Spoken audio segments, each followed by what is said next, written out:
वालेकुम students. Previous lecture के अंदर हमने चैप्टर नंबर 14 को स्टार्ट किया था। उसका फर्स्ट आर्टिकल हमने डिस्कस किया था कि जो एक स्ट्रेट वायर होती है उसके अंदर जब करंट फ्लो करता है तो मैग्नेटिक फील्ड किस डायरेक्शन में फ्लो करता है, जनरेट होता है। आज का हमारा जो टॉपिक है उसमें हमें ये देखना है कि जो आपके पास करंट कैरिंग कंडक्टर है, अगर हम उसको मैग्नेटिक फील्ड के अंदर रखते हैं तो उसके ऊपर फोर्स कितनी लगती है या फोर्स किस डायरेक्शन में लगती है। अब उस चीज को देखने के लिए हम यहाँ पे एक सेटअप कंसीडर करते हैं। ठीक है, हमें यहाँ पे कैलकुलेट ये करना है कि आपके पास एक कंडक्टर होगा।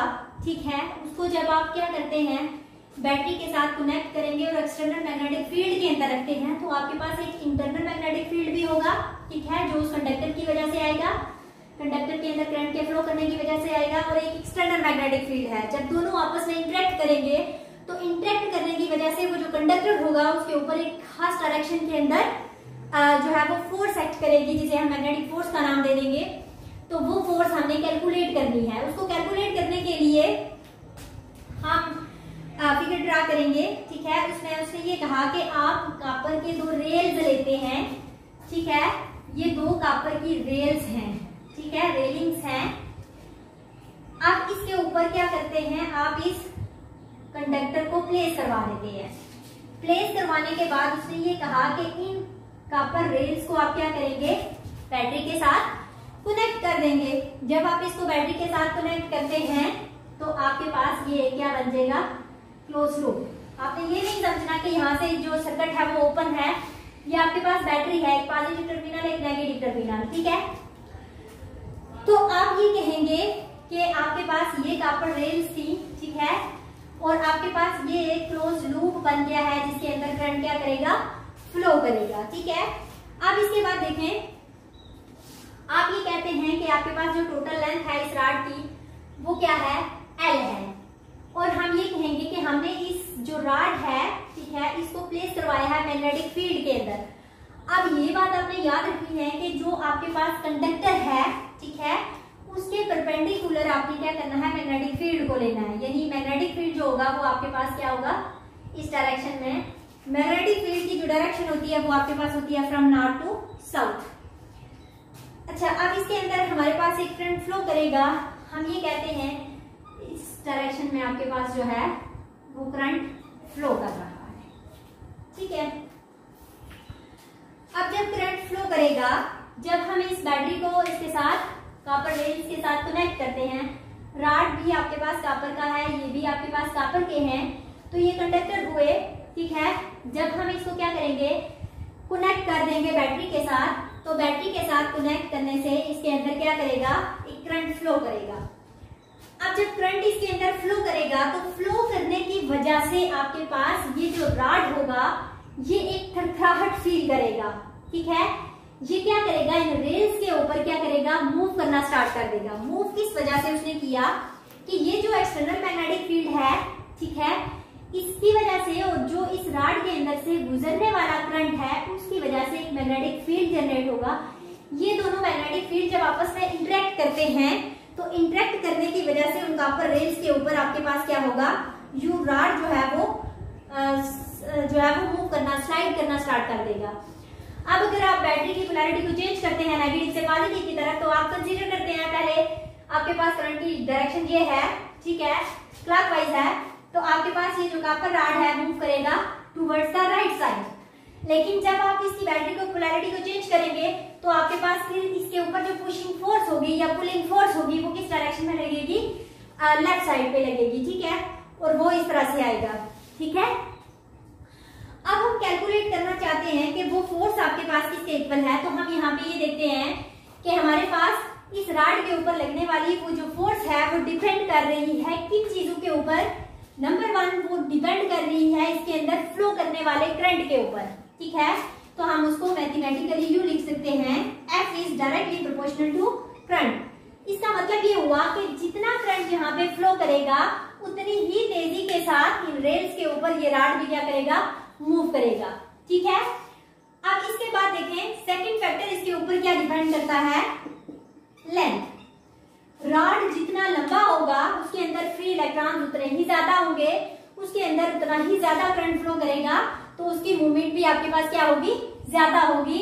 उसके ऊपर लगने वाली फोर्स, मूवमेंट से मुराद ये है कि उसके ऊपर लगने वाली फोर्स भी आपके पास क्या होगी, ज्यादा होगी। ठीक है, इसको आप नाम दे दें इक्वेशन नंबर 1, इसको इक्वेशन नंबर 2। नंबर 3 आपके पास जो है वो डिपेंड करती है मैग्नेटिक फील्ड स्ट्रेंथ।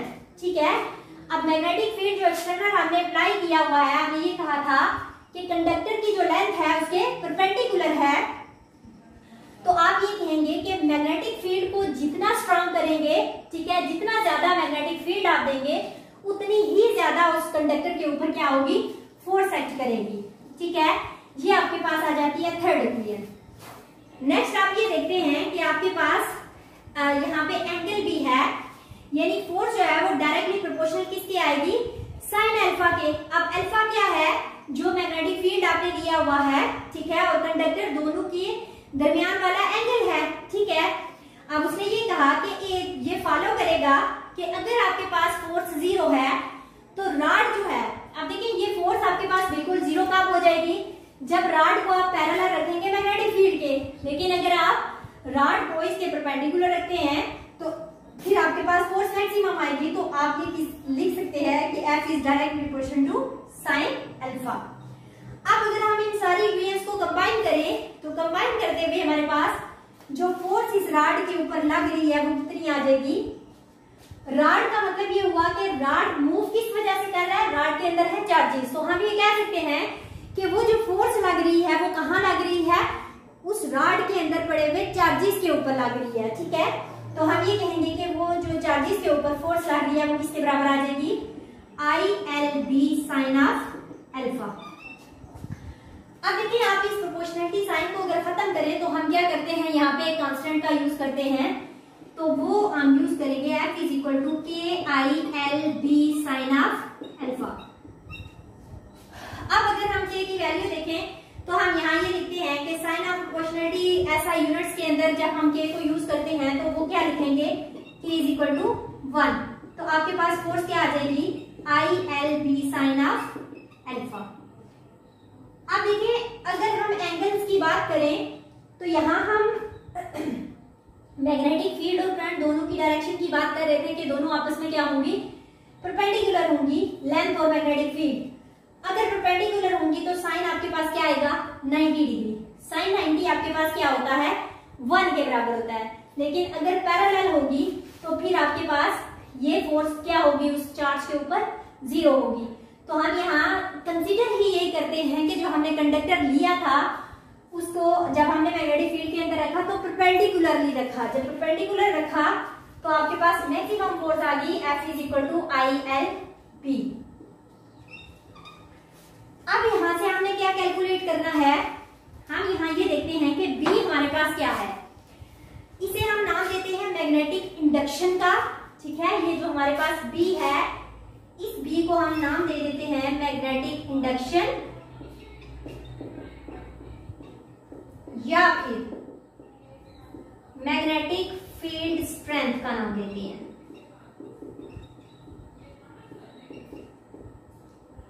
यानी आप ये कह सकते हो कि हम ये देखते थे कि इस रॉड के अंदर जो चार्जेस हैं उनके इर्द गिर्द मैग्नेटिक फील्ड स्ट्रेंथ कितनी थी, मैग्नेटिक फील्ड की जो शिद्दत थी, ठीक है, जो आपके पास वैल्यू थी वो क्या थी। ठीक है, तो हम यहाँ पे मैग्नेटिक फील्ड स्ट्रेंथ को डिफाइन करेंगे या मैग्नेटिक इंडक्शन को डिफाइन करेंगे। तो हम ये कह सकते हैं कि जब आप क्या करेंगे, 1 मीटर लेंथ, आपके पास एक कंडक्टर है जिसकी लेंथ आपके पास क्या है, 1 मीटर है, उसको आप क्या करेंगे, मैग्नेटिक फील्ड के 90 डिग्री के मैग्नेटिक फील्ड के ऊपर प्लेस करवाते हैं, तो उसके अंदर करंट कितना फ्लो करेगा, 1 एम्पियर। ठीक है, 1 एम्पियर का उसके अंदर करंट फ्लो करेगा। तो इसे आप नाम दे देते हैं कि ये आपके पास इसके इक्वल आ जाती है मैग्नेटिक इंडक्शन के बराबर। अब देखिए मैग्नेटिक इंडक्शन जो है इसका अगर हम यूनिट फाइंड करें तो इसी रिलेशन से हम कैलकुलेट कर सकते हैं B is equal to F divided by IL। अब देखिए हम ये कहेंगे कि अगर उस कंडक्टर के ऊपर आपके पास 1 न्यूटन की फोर्स लगे, ठीक है, और उस कंडक्टर के अंदर आपके पास 1 एम्पियर का करंट फ्लो करे, जिसकी लेंथ आपके पास कितनी है 1 मीटर, तो वो आपके पास किसके बराबर होगा 1 टेस्ला। ठीक है, Tesla is the unit of magnetic induction और मैग्नेटिक फील्ड स्ट्रेंथ, और 1 टेस्ला आपके पास किसके इक्वल आ जाएगा न्यूटन पर मीटर पर एम्पियर के बराबर आ जाएगा। अब यहाँ पे देखें, आप इसको लिख सकते हैं कि 1 टेस्ला जो है वो किसके बराबर होता है, आप ये कह सकते हैं if the conductor place at the right angle to the field when the current of 1 ampere passes through the conductor, if the force is exerted on it 1 Newton on the 1 meter length which is equal to 1 Tesla. अब देखिए last one में आपको ये बताऊंगी कि आप उस force की जो डायरेक्शन है वो कैसे कैलकुलेट करते हैं, यानी जो उस कंडक्टर के ऊपर लगने वाली फोर्स है वो हम कैसे कैलकुलेट करते हैं। तो आप क्या करेंगे, आपके पास एक मैग्नेटिक फील्ड है एक्सटर्नल जो आपने दिया हुआ है, ठीक है, और मैग्नेटिक फील्ड की जो डायरेक्शन है आपके पास वो है फ्रॉम नॉर्थ टू साउथ। अगर आप इसके अंदर क्या करते हैं, उसी रॉड को प्लेस करवाएंगे, ठीक है, तो आप एक पॉइंट चार्ज की ही बात कर लें, उसके इर्द गिर्द क्या होगा, जब इसके अंदर करंट फ्लो करेगा तो इसके अंदर आपके पास मैग्नेटिक फील्ड क्रिएट होगा।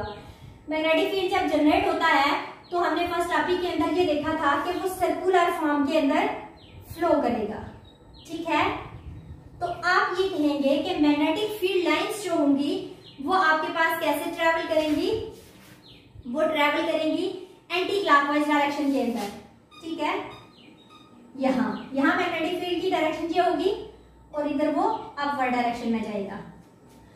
अब जब हम ये देखते हैं कि आपके पास जो कंडक्टर है वो मूव किस तरफ करेगा, तो उसको देखने के लिए हम ये देखेंगे, आप अगर इस राइट साइड को देखें तो यहाँ मैग्नेटिक फील्ड की कुछ लाइंस जो है वो डाउनवर्ड डायरेक्शन के अंदर पास कर रही हैं, कुछ अपवर्ड डायरेक्शन के अंदर पास कर रही हैं।